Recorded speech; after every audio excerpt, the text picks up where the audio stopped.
बच्चों, आज आपके लिए लिया गया है नया पाठ स्वामी की दादी। और आज हमने लिया है स्वामी की दादी पाठ का सारांश। चलिए सारांश को सुनते हैं।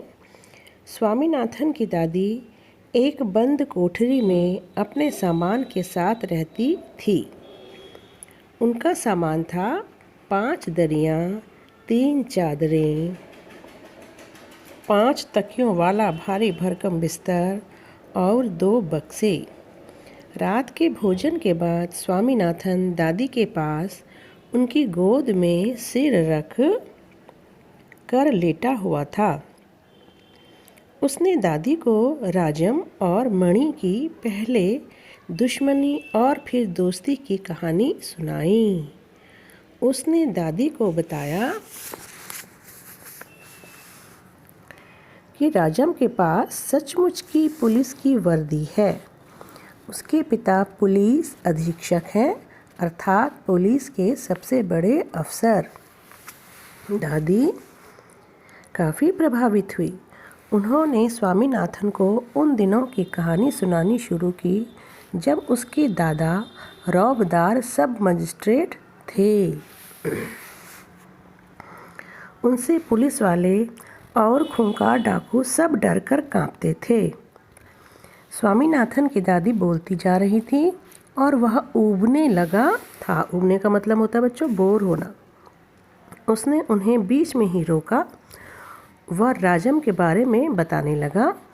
राजम को गणित में 100 में से 90 अंक मिलते हैं। दादी ने कहा कि तुम्हें भी अच्छे अंक लाने चाहिए।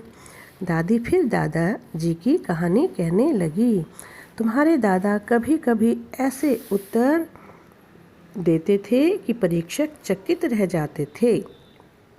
कभी कभी अध्यापक उन्हें 200 नंबर तक दे देते थे। उन्होंने जब एमए पास किया तो उन्हें इतना बड़ा मेडल मिला था। कई सालों तक मैं उसे पहनती रही, फिर तुम्हारी बुआ को दे दिया। पर तुम्हारी बुआ इतनी बेवकूफ़ निकली कि उसे गलवा कर चूड़ियाँ बनवा लीं। स्वामीनाथन दादी की बातों से ऊब गया और बोला, बस भी करो दादी, तुम बेकार की कहानियाँ सुनाती रहती हो। क्या तुम राजम के बारे में सुनना नहीं चाहती? राजम ने बचपन में एक शेर मारा था। जब उसके पिता जंगल में डेरा डाले हुए थे तो राजम भी उनके साथ था। अचानक 2 शेर उन पर झपटे और एक ने पीछे से हमला करके उसके पिता को गिरा दिया।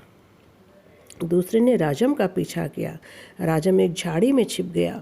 उसने वहीं से गोली चलाकर शेर को मारा।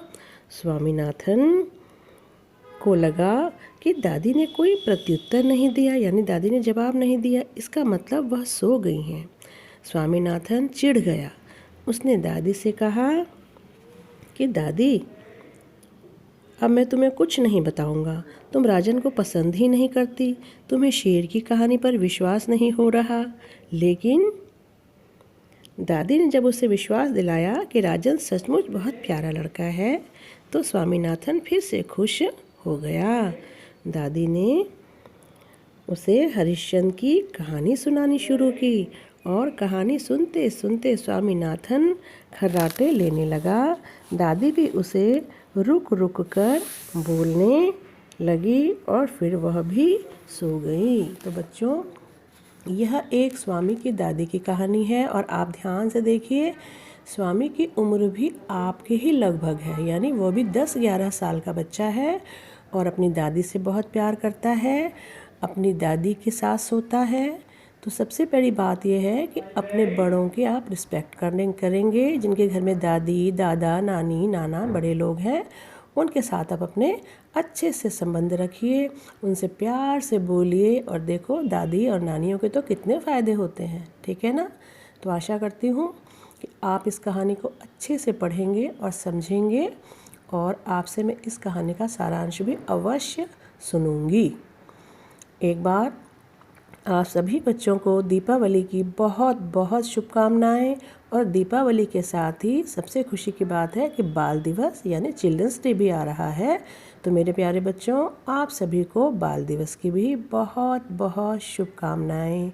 आप तरक्की करें, आप खूब जीवन में आगे बढ़ें और संसार की जितनी भी खुशियां हैं वो सारी खुशियां आपको मिले, ऐसा मेरा आपके लिए आशीर्वाद है। ठीक है बच्चों, तो चलिए, ओके बच्चों।